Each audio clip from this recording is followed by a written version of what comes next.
that. Yes, so maybe this is the first one. We are not recruited by any party, person, or personal interests, but by our patriotism and the love of our dear nation. We are a pro-democratic and non-partisan association. It is also the exercise of our fundamental human rights to freedom of expression and press, and freedom to lawful and peaceful assembly that today we gather here to mount this World Press Conference to talk to our fellow Nigerians and to talk to the respective arms of government that the masses have a voice in COPDEM.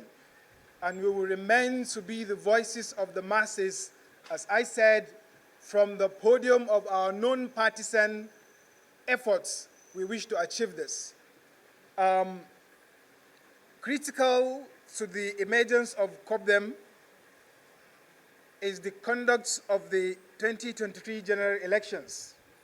You are all aware, or you may all want to know, that out of the several reports that came out of from the observers, both local and international, there is this common call, common message, and a common evaluation of the reports that the election was characterized by political and non-political malpractices. What I mean by political malpractices, malpractices committed by state and non-state actors. Now, with this, we feel as Nigerians, we deserve a place and we deserve another voice within us to say that we are not happy with what transpired throughout the conduct of the 2023 general elections on the ground of the many infractions in respect of the application of the enabling law, which is the Electoral Act of 2022. As recent as the Electoral Act of 2022 is, it should have been given a better face considering our own position in Nigeria as the giant of Africa, and for the years we've been in this democracy. And we believe it is out of the desire to get things right that the 2022 Electoral Act was passed. You would, from our own position here, starting with the outcome of the 2023 general elections, and then the inauguration of the incumbent government, the APC-led government, we would categorically say that, without fear of being contradicted, that our democracy has fallen down from the grass to grass. And I think you will all agree with me. Today, Nigerians across the length and breadth of the country, different levels, different backgrounds, are lamenting, as you may believe me from what my previous speakers have presented, that that woman carrying a baby on her back, that woman walking out on the street just to join the protest by Labour Party, by Labour Congress, is a message that things are not well. Our democracy ought to have protected her. Our leaders, who are the custodians of this democracy, who have the power in their hands, should have protected the weakest one among us to make them feel like members of our human society. But with the face of things as they are, we are not happy. And I'm sure that woman deep down inside her will say, let the poor breathe. Part of the theme for today's conference, as generally labeled the state of the nation's democracy. And then our particular focus in this maiden edition is the current threat to or on Nigeria's judiciary, and the rule of law. You will agree with me that the previous speakers have highlighted the importance of separation of powers, one, in which the executive, the legislature, and the judiciary, each one performs his constitutional mandate as enshrined in the Constitution. Without this, it's an abuse or abuses generally across from all these tiers and arms of government, and which is telling today on the lives of the ordinary Nigerians. We will say this, that any threat on the judiciary is a threat to democracy. This is an important tenet of democracy, that the judiciary must be free, must be independent, and then for rule of law to work, we must see it being operated, meaning justice must be done, and not only done, it must be seen to be done. It must be seen to be done.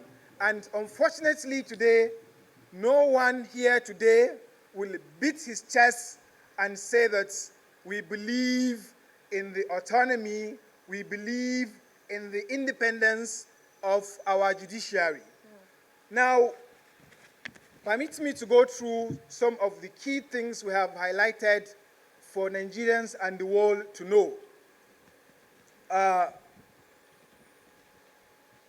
First, we have seen it that a senior advocate of Nigeria in a democratic dispensation will tell the world that if the judges uphold justice, there is going to be anarchy.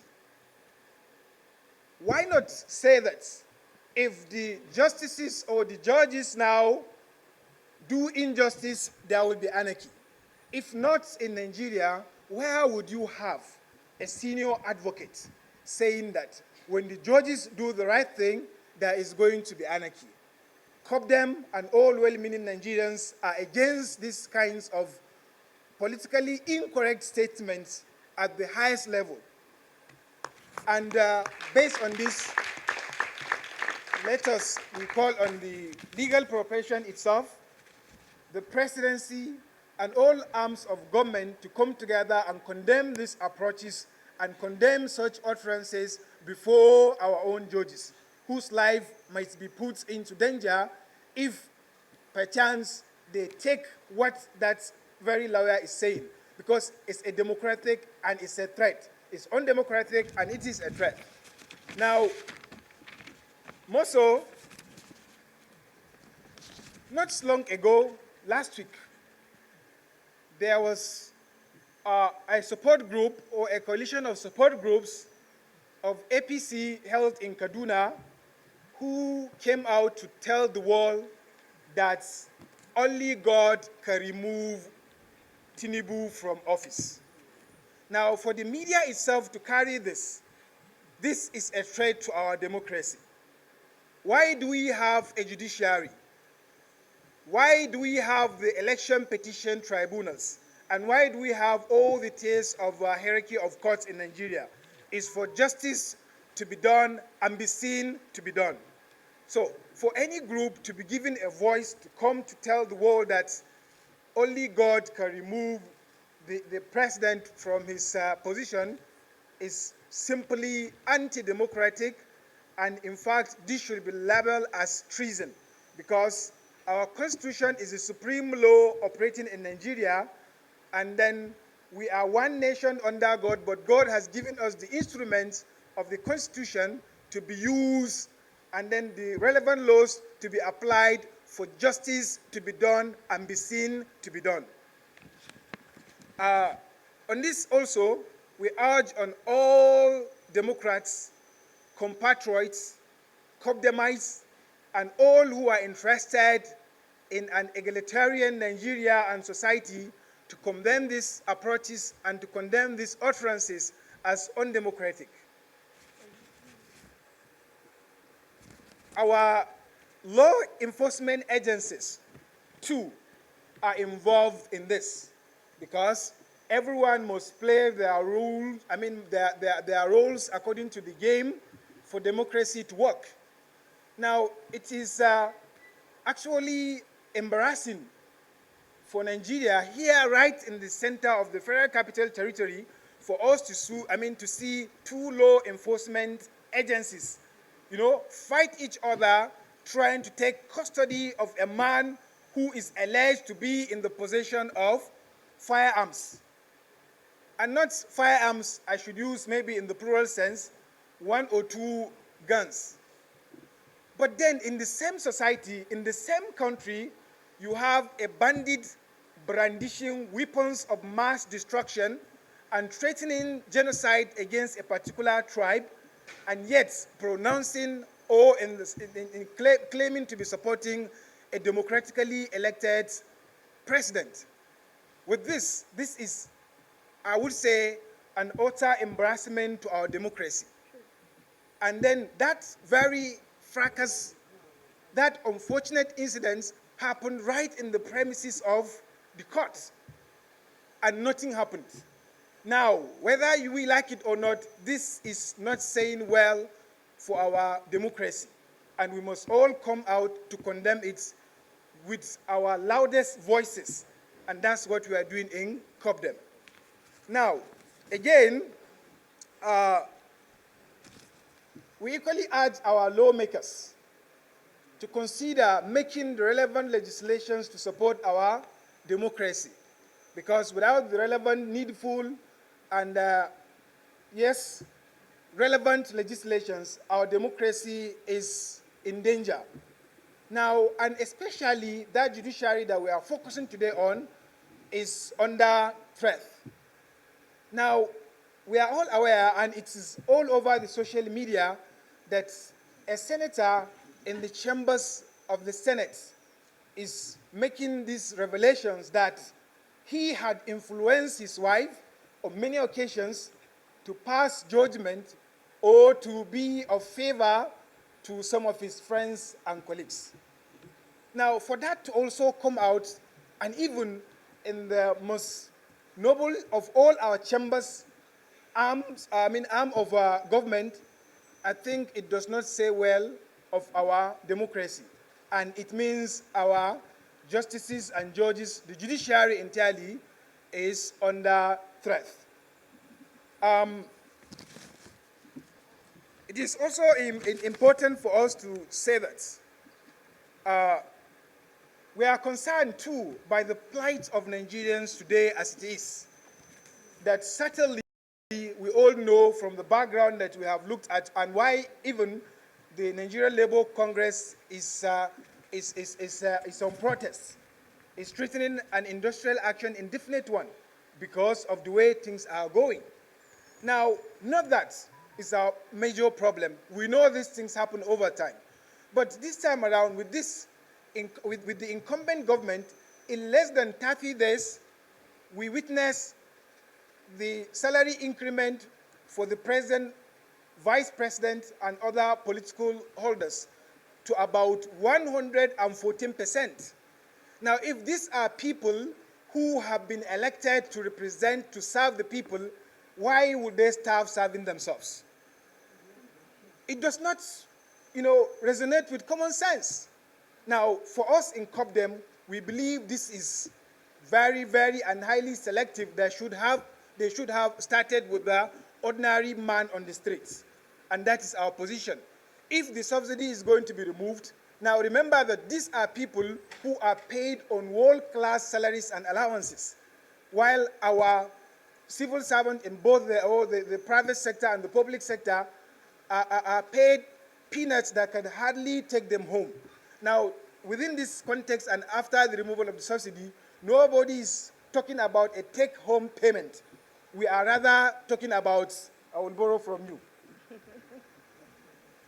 Take me out.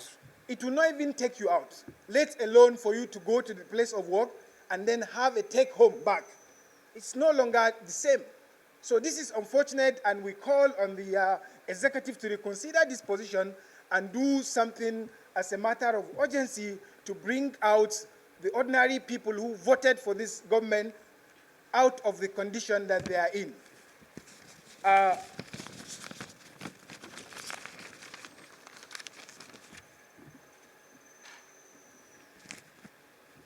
Now, again, you are all aware that our democracy today, as it is not working for us, but it's virtually working for some people. Now, we want it to work for everyone. That is our voice. Let us all benefit from our common resources, our common institutions, or what we locally or popularly call dividends of democracy. Now, we want to urge on the executive who have the power to actually make things work, to consider all the necessary infrastructures that are supposed to make Nigeria a place to live. Our roads are in what they are. They should not be as bad as our democracy. Our hospitals that should reflect our own collective concern for our health sector should be in the shape that reflects the well-being of our democracy. The point is, if you look into any aspect or any sector of government and whatever you see in it is a mirror and reflection of what the democracy is in. If you will say that Nigerians are crying, then our democracy too is crying. If our roads are in bad shape, then our democracy is in bad shape. There cannot be two ways about it. So, I urge on all Nigerians not to relent in their effort to have a voice. And at COPDEM level or with COPDEM, you have a voice. We would continue to hold press conferences from time to time in order to talk to Nigerians, encourage them to be law-abiding, and as well as talk to those in government to also be law-abiding. And that is what rule of law is. No one is above the law. Without the law, there will be no democracy. Without a functional democracy, there will be chaos. And what we do not want, that is why in COPDEM, we stand to be the protectors of Nigerian democracy. Ladies and gentlemen, this is our communique for this maiden World Press Conference on the state of the nation's democracy and the threat to our judiciary. What we are saying lastly, in consonance with the theme of today's World Conference, is to say that let the judiciary breathe. Let us see the rule of law, which must be done and be seen to be done. Thank you one and thank you all. God bless.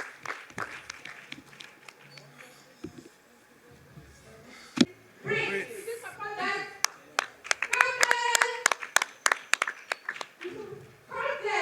Well done.